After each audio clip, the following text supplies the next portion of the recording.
You need to grab your ETH out of cold storage and pop it onto an exchange so you can YOLO into this ICO with me. But make sure that you hold on, have diamond hands, because this one's going straight to the moon, baby. Now, come on, be honest. Didn't that sound like another foreign language to you? If it did, hang on tight, because this video is all about the top 7 crypto terms that you need to know so you don't end up getting wrecked. But before we begin, let me drop this line on you, my friend. I am not a financial advisor, and anything that I say or recommend should not be taken as investment advice for education and entertainment only. Hashtag don't sue me, bro. But anyway, man, let's just get right on to it. The first term that you need to know is FUD. Fear, uncertainty, and doubt. This term is number 1 on the list for me because it inspired me to create FUD Fighters. It refers to a person or organization spreading negativity in order to cause the price of something to drop. It happens way too much, guys. My mission here is to eliminate all FUD, or at least to make you guys immune to it so you don't respond when you see it. And topic number 2 is bag holder. Now, this is someone who jumped in and bought something at its peak because they YOLO'd in with their homies that you only live once. Perfect example are all the people who jumped in and bought Bitcoin when it was at 60K. Now they're left holding the bag. I got a quick example I'll show you on the chart here of what those peeps look like. So if we just jump over real quick. Now, if you jump over and have a look right now, you can see some of those bag holders hanging out right here at the tippy top, right above 64K. And you can see that it just dropped on them like a knife, and they were buying up the falling knife. It dipped, it came back up. Then you got these bag holders here. Then you got these sad souls down here, guys. Don't end up being like them. Please do not end up being a bag holder. Let's move on to the next term here. The next term we got is something pretty simple. It's going to be hot versus cold wallets. So all that is, a hot wallet refers to a crypto wallet that's kept online or in an exchange. So if you have an Entrust wallet or MetaMask, that's a hot wallet. Or if you just keep it on Coinbase or any other exchange, that is kept in a hot wallet. And then cold storage or a cold wallet is just when you move those funds offline with something like a Ledger or Nano X. And just real quick, I'll jump back over and show you guys a real example of what that looks like. So if we have a look right now, we jump back to Amazon, and here is a Ledger right here, Ledger Nano S. I'm taking my time on this one, guys, because I want you guys to really understand what these things are. So this is just an example of a hardware wallet that you can actually buy to store your crypto offline to keep it safe from prying eyes and hands. That's all that is right there. And then if we move over to number 4, we got airdrop. So an airdrop is simply a distribution method that sends tokens to different addresses. This usually happens during the initial coin offering, or ICO for short. This is a marketing tactic used by a lot of projects to bring in excitement and new money into their tokens, right? I'll show you a quick example over here. I'm getting faster with these buttons. Let me smash that button right there. Let me jump over here and have a look at airdropalert.com. Let's just get you guys up. Boom. So I got you guys up on the screen right now. We're looking at airdropalert.com. This is just a quick example of a airdrop.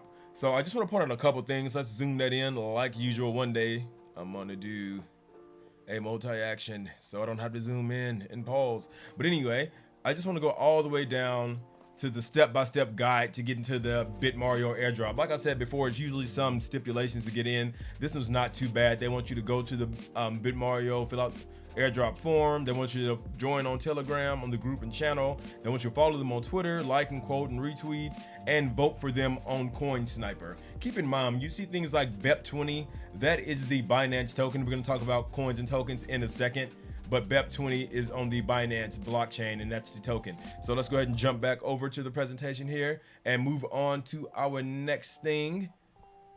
So our next thing that we have on our little list here, if I can get my buttons together, boom, there we go, is a coin. Now we're about to start talking about coins versus tokens. Now I'm going to slow this thing down so you fully understand this.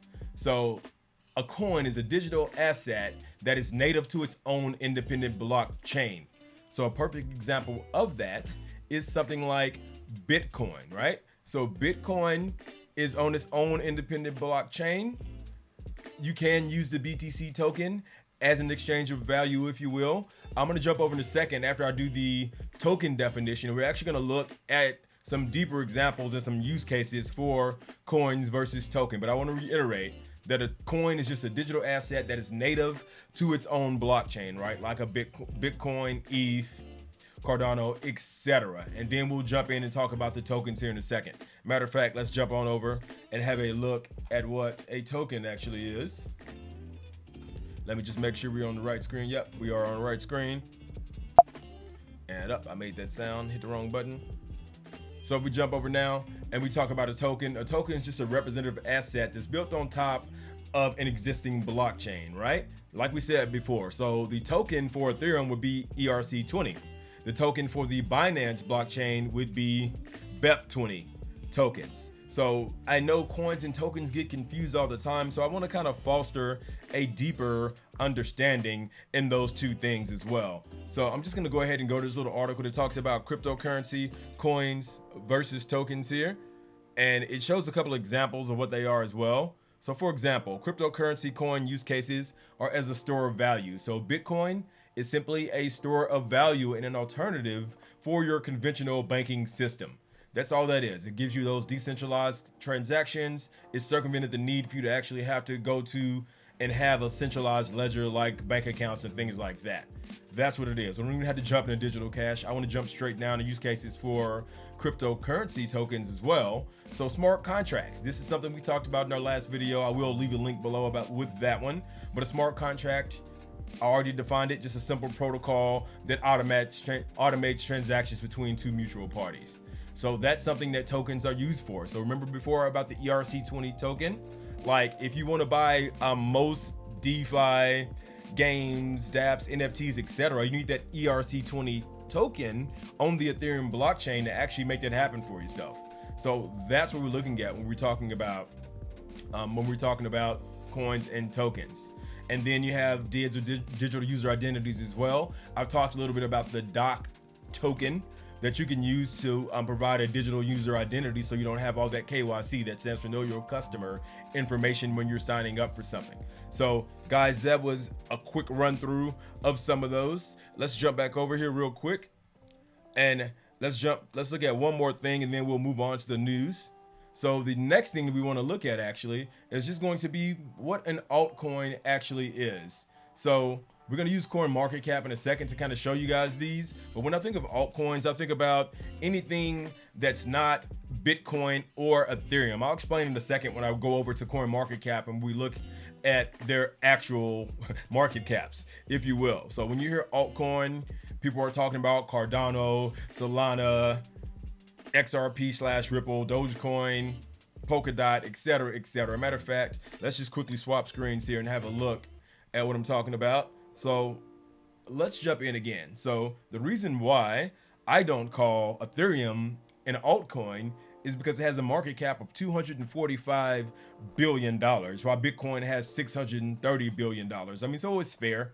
I get it when people say that, okay, an altcoin is anything but Bitcoin, and ETH is the biggest altcoin. In my mind, though, I think it's Bitcoin, Ethereum, then everything else falls as altcoins. One thing you got to keep in mind, though, is that you have things over here like Tether, which is a stable coin, which we talked about in another video, that's tied and somewhat directly to the dollar. Tether isn't 100% one-to-one tied, but that's the idea behind it. And Binance coin, like we talked about before with the BEP20 tokens, that is definitely an altcoin. Cardano, my baby. Right here we got Ripple as well. So Ripple, XRP is a token, and the way that works is all Ripple is trying to do is make those international transactions a lot faster and smoother and cut out third parties. So I'm pretty bullish on Ripple or XRP as well, guys. So that was just a quick run through of all the different topics, the top 7 terms that you need to know so you don't end up getting wrecked in this market, guys. I hope you got something out of that. We're gonna jump over and look at a couple more things before we get out of here. There is not a lot of news today, but we're gonna switch over and have a quick look in a second at the iPad just to talk about some of the news that we have here. Just give me a second and we'll pop it up on the screen. And the only news that we really have out is going to be a little bit of news from Grayscale Bitcoin Trust. Like, I know a lot of people feel like next week's gonna be a big week in the market for Bitcoin. One of those reasons is that, and I'll just pull the article up here. It says all eyes will be on the largest release of locked shares. That's 16,240 in the Grayscale Bitcoin Trust. They're going to take place on July the 17th. So 40,000 shares will be unlocked in those coming weeks, guys. So when you think of things like locked shares, it's the same as in stocks. There's a 6-month lockup period where you can't share.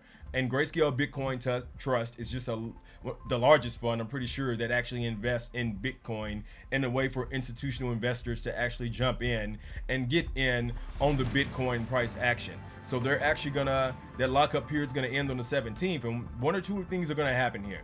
They're gonna take those coins and they're gonna actually sell them, and that might cause a dip, or a more bullish move like we have been seeing here this week is going to be that they'll actually take them and move them offline into a cold wallet. So remember, like we said before, when you jump offline and put things in a cold wallet, like your Ledger or your like your Ledger Nano S or any of the other ones, you're going to actually be looking to hold on to that. So that's a bullish move. When you put it back in a hot wallets like exchanges or trust wallets and MetaMask, you may be about to sell it.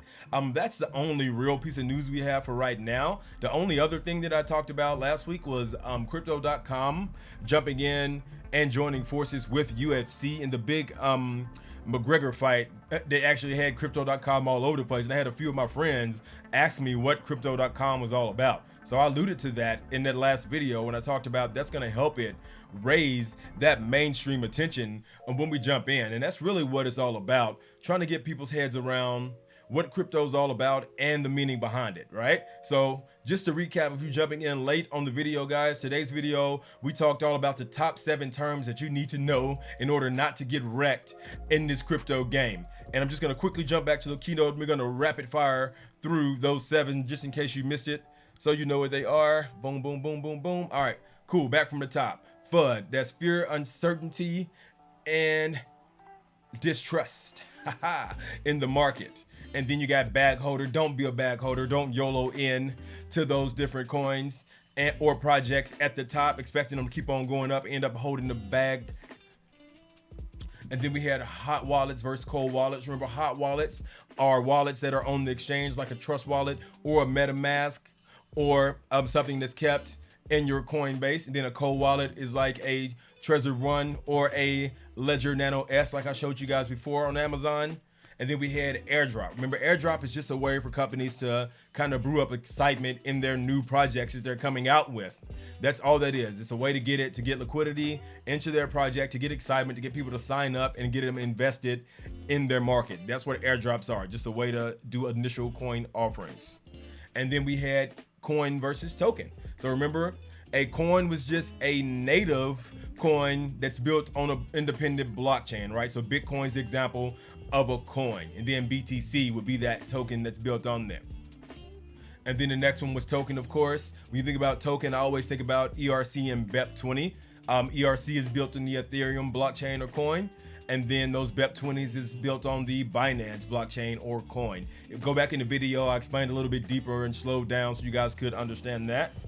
And then we talked about altcoins. Remember, altcoins were anything besides Bitcoin and Ethereum. We went to CoinMarketCap and looked at some different market caps of some of those coins, but just to reference, Bitcoin's at about a $630 billion market cap, while Ethereum's at about $245 billion, the next one down.